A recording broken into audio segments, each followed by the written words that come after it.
এই তৃণমূল ছাত্র পরিষদের প্রতিষ্ঠা দিবস উপলক্ষেই বিভিন্ন কলেজে সেমিস্টার পরীক্ষা নিতে অনড় কলকাতা বিশ্ববিদ্যালয়ের ভারপ্রাপ্ত উপাচার্য শান্তা দত্ত দে। ইতিমধ্যে পরীক্ষা পিছনোর অনুরোধ জানিয়েছে অধ্যক্ষ পরিষদ। পরীক্ষার্থীদের সুবিধার জন্য হেল্পলাইন চালু করেছে তৃণমূল ছাত্র পরিষদ। পাল্টা হেল্পলাইন চালু করেছে এসএফআই, এবিভিপির মতো ছাত্র সংগঠনগুলি। আর এখানেই সেমিস্টারে পরীক্ষা নিতে অনড় কলকাতা বিশ্ববিদ্যালয়ের ভারপ্রাপ্ত উপাচার্য শান্তা দত্ত দে। আজই কলকাতা বিশ্ববিদ্যালয়ের বিভিন্ন কলেজে সেমিস্টার পরীক্ষা রয়েছে। তৃণমূল ছাত্র পরিষদের দাবি ছিল পরীক্ষা নেওয়া হোক অন্য দিনে। আজ প্রতিষ্ঠা দিবসের অনুষ্ঠান।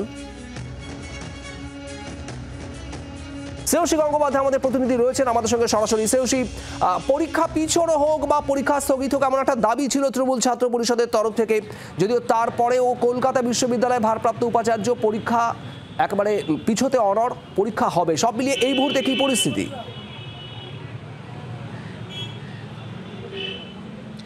দেখো, তোমাকে যেটা জানিয়ে রাখি যে বর্ধমান সহ একাধিক বিশ্ববিদ্যালয়ে কিন্তু দেখা গেছে যে তাদের আজকের দিনে যে শিডিউল এক্সাম ছিল সেই এক্সাম তারা রিশিডিউল করেছেন। যদিও কলকাতা বিশ্ববিদ্যালয়ের দায়িত্বপ্রাপ্ত উপাচার্য তিনি কিন্তু কোনোভাবেই কিন্তু পরীক্ষা বদলের কোনো সিদ্ধান্ত নেননি। তার কারণ সেক্ষেত্রে তার বক্তব্য এটা সিন্ডিকেটের সিদ্ধান্ত হয়ে গিয়েছে এক্ষেত্রে। যদিও পরীক্ষা বদলের বিষয় নিয়ে কিন্তু আর্জি জানিয়েছিল অল বেঙ্গল প্রিন্সিপাল কাউন্সিল, কারণ তারা মনে করছে যে অনেকে হয়তো দেরিতে পৌঁছবে, কারণ যেভাবে একটা বড় কর্মসূচি রয়েছে সেই কর্মসূচির জন্য এক্ষেত্রে যাতায়াতের সমস্যা হতে পারে, সেই জন্য কিন্তু তারা সেই আর্জি জানিয়েছিল।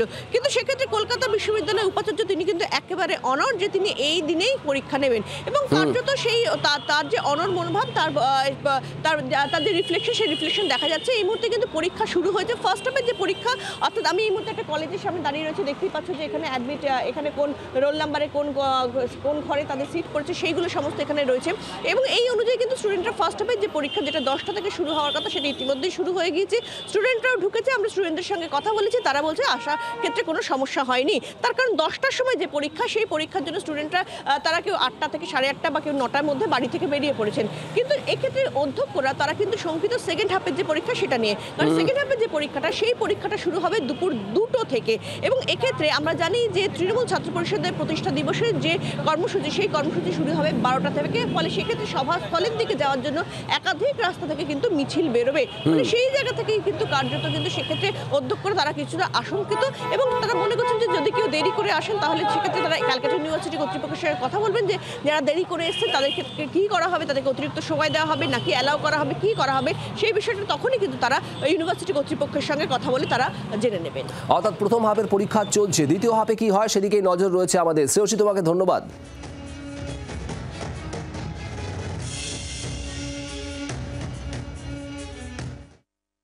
প্রত্যেক 5 জন টিচারকে প্রত্যেক ফ্লোরে থাকে এবং ওরা সবসময় মুভ করে ফ্লোরে।